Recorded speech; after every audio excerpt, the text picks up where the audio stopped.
खा रहे हो घी और भगवान के सामने जला रहे हो सरसों का तेल, तो प्लीज ऐसे मत करना। जो खा रहे हो वही जलाओ। अगर समर्थ हो तो घी का ही दीपक जलाओ, ठीक है। आपने पूरा दिन की खासियत ये होती है कि हम इसमें ना बिस्तर पर नहीं सो सकते। अच्छा। हमें इस मास में जमीन पे सोना होता है। हमें पूरा महीने व्रत रखना है, एक समय का भोजन एक करना है। छोटा सा मेरा डाउट है यहाँ पर, लोग ये भी पूछते हैं जमीन पर सोने का मतलब क्या है? जमीन पर गद्दा लगा के सोए या जमीन पर गद्दा भी नहीं रखना है? गद्दा तो गद्दा ही नहीं रखना।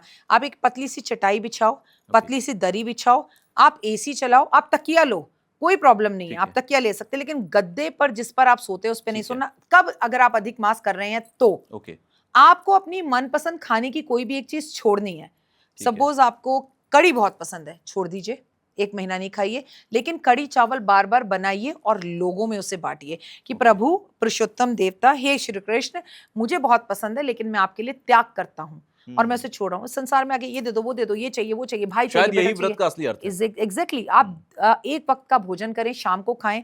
आप बिना लहसुन प्याज के भोजन करेंगे, आप लहसुन प्याज मांस मदिरा का प्रयोग नहीं करेंगे और पूरे एक महीने आप किसी और के घर खाना नहीं खाएंगे अगर आप अधिक मास कर रहे हैं। जी, ये इसके नियम है। और भगवान का नाम लेते रहना। सबसे बड़ा नियम है दीपदान। दूसरा नियम है भागवत करवाना। ओके, कहीं पर सारे 4-5 दोस्त पैसे मिलाओ कि चलो भागवत करवाते भागवत हैं, कराते हैं। और भागवत किसी मंदिर में करवा दो, उसमें जो खर्चा है वो इकट्ठा मिलकर कर लो, जी, ये भी आपको पुण्य देगा। अब आपके लोग डर गए होंगे, अगर इतना ना कर सको कुछ भी मत करना, कृपया कर कर तुलसी पर 33 दिए रोज जला देना, ओए होए जिंदगी बदल जाएगी। ये तो बहुत आसान है, मुझे लगता है हर कोई कर भी सकता है। अच्छा, जो लोग नाम जप करते हैं, क्योंकि आजकल लोगों का रुझान नाम जप की तरफ भी बहुत है। दूसरी तरफ कुछ लोग मंत्र जाप करते हैं कि किसी ने कोई गुरु मंत्र ले रखा है। क्या वही मंत्र करना इस महीने में ज़्यादा अच्छा होगा या इसके लिए कोई स्पेसिफिक मंत्र भी हैं? मेरा बच्चा, अगर आपको अपने गुरु ने मंत्र दे रखा है फिर जी, तो जीवन में कुछ और करने की जरूरत ही नहीं, क्योंकि अच्छा, आपका गुरु है और आपके गुरु ने कह दिया ये कृष्ण है तो ये कृष्ण है। आपके गुरु ने कह दिया ये डॉक्टर वाई राखिए तो डॉक्टर वाई राखिए। गुरु से कोई सवाल नहीं होता। ओके। गुरु ने आपको सब शिक्षा दी है। हुँ, फिर उसके बाद मैं कौन और मैं कौन खामखा, जो आपके गुरु ने मंत्र दिया वो पढ़े। लेकिन इस महीने का मंत्र होता है हरे राम राम राम हरे हरे, हरे कृष्ण कृष्ण कृष्ण हरे हरे। आपका जो गुरु मंत्र है उसके सिवा भी आप ये पढ़े। और जी, एक और मंत्र है हुँ, ओम नमो भगवते वासुदेवाय नमः, नमो नारायणा, ये भी मंत्र है। इस मंत्र का भी आप जाप कर सकते हैं। आपको गायत्री मंत्र का जाप करना है क्योंकि ये साल सूर्य का है, तो ओम आदित्य नमः ओम सूर्य नमः का भी जाप करें और सुबह उठकर सूरज को जल दें और कहें सूर्य देव, मैं आपको प्रणाम करती हूँ, आपके पुत्र कर्ण को प्रणाम करती हूँ, आपके पुत्र शनि को प्रणाम करती हूँ, आपके रथ में विराजे 7 घोड़ों को प्रणाम करती हूँ। कृपया करके मेरे इस अर्घ को स्वीकार करें, मेरे अंदर आत्मबल आत्मशक्ति प्रदान करें। अच्छा, आपकी मैंने वीडियोज़ में देखा है कि आप सूर्य को लेकर बहुत जागरूक रहते हैं। आप सुबह-सुबह जल्दी उठते हैं, 4 बजे उठना, मंदिर जाना, बाकी सारी चीज़ें करना और आप हमेशा कहते हैं कि सुबह जल्दी उठो, सूर्य को अर्घ ज़रूर दो। सूर्य की इतनी इम्पोर्टेंस आप क्यों मानते हैं? पिता की इंपॉर्टेंस घर में क्या होती है? सिर्फ हुँ, इतनी बात समझ लो कि आपके मेरे पिता घर पर ना हो तो क्या होता है? सारी जिंदगी बिखर जाती है, बिल्कुल, सब खत्म हो जाता है। बिल्कुल। वही इंपॉर्टेंस ग्रहों में सूर्य की है। सूर्य जल्दी क्यों निकलते हैं? सूर्य हमें अपनी आंखों से क्यों दिखते हैं? हुँ, ऐसा क्यों नहीं है कि सूर्य रात को निकल जाते, चांद सुबह निकल जाता? इज इट उल्टा भी तो हो सकता था। बिल्कुल। भगवान ने स्वयं ग्रहों में सूर्य को सबसे पहले भोर होते हुए, उठ जा मुसाफिर भोर हुई, अब रैन कहाँ जो सोवत है, जो सोवत है वो खोवत है, जो जागत है वो पावत है। हुँ, उन्होंने अपने आप में आंसर कर दिया कि उसकी किरण जब फटती है ना, भो निकलती है, सुबह हुँ, होती है, चिड़िया चहचहा करती हैं, एक अलग सी ऊर्जा पावर होती है। बिल्कुल। कुंडली में तुषार, अगर सूर्य अच्छा हो जाए सारे ग्रह खराब हो जाए चलेगा, सारे ग्रह अच्छे हो जाए सूर्य खराब हो जाए बेकार है। इसलिए सूर्य सबसे पहले है और हमें अपनी खुली आंखों से दिखता है। कृष्ण जी दिखे आपको कभी? नहीं, राम जी दिखे आपको? नहीं। लेकिन सूर्य दिखते हैं, चंद्रमा हुँ, दिखते हैं। तो हुँ, खुली आंखों से दिखने वाला देवता, और जो कभी दुनिया इधर से उधर हो जाए, सूर्य टाइम पर ही ढलते हैं, टाइम पर ही निकलते हैं। सूर्य हमें डिसिप्लिन सिखाते हैं, सूर्य हमारी आत्मबल आत्मविश्वास को बढ़ाते हैं, हमारे कॉन्फिडेंस को बढ़ाते हैं, और सूर्य हमें बताते हैं कि कुछ भी हो जाए भैया अपना काम समय पे करो।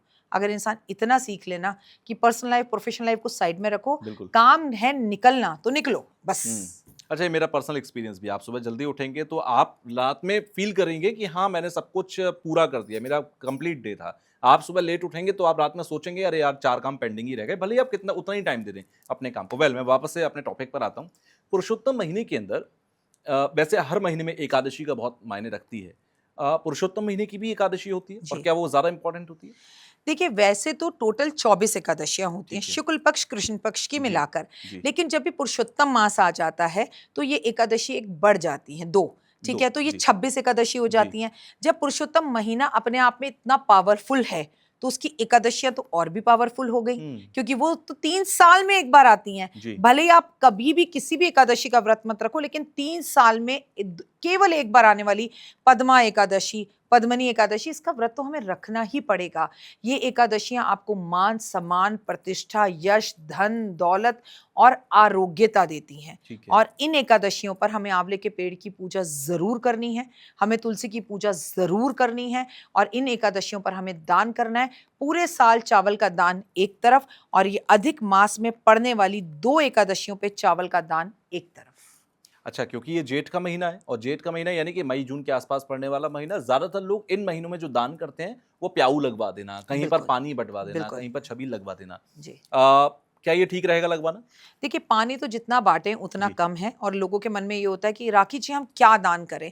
गर्मी में एक प्यासे को पानी चाहिए, कौवे को पानी चाहिए, कौवे की तो पानी की कहानी हम मटके की सुनते बिल्कुल। आ रहे हैं। हुँ, तो भैया गाय हो गई, गौशाला हो गया, पानी बहुत रखवाएँ, इस बार गर्मी रिकॉर्ड तोड़ पड़ेगी। बिल्कुल। गर्मी की वजह से कई एलर्जीज़ बीमारियाँ, आँखों हुँ, की एलर्जी, स्किन की एलर्जीज़ और कई तरह की बीमारियाँ सामने आएँगी। तो पानी बर्बादी से बचाएँ और बिल्कुल प्याऊ लगाएँ, पानी बहुत बाँटें, लोगों को वस्त्र दें, लोगों को अन्न दें, क्योंकि हमारे शास्त्रों में माँ दुर्गा भी ये कहती है, दुर्गा पुराण में भी ये लिखा है कि सारे के सारे दान एक तरफ और भोजन का दान एक तरफ। जब किसी की पेट में जो भूख की अग्नि जलती है जी। और उसे आप शांत करते हैं, उससे बेहतर कुछ नहीं, आत्मा से आपके लिए दुआ निकलती है।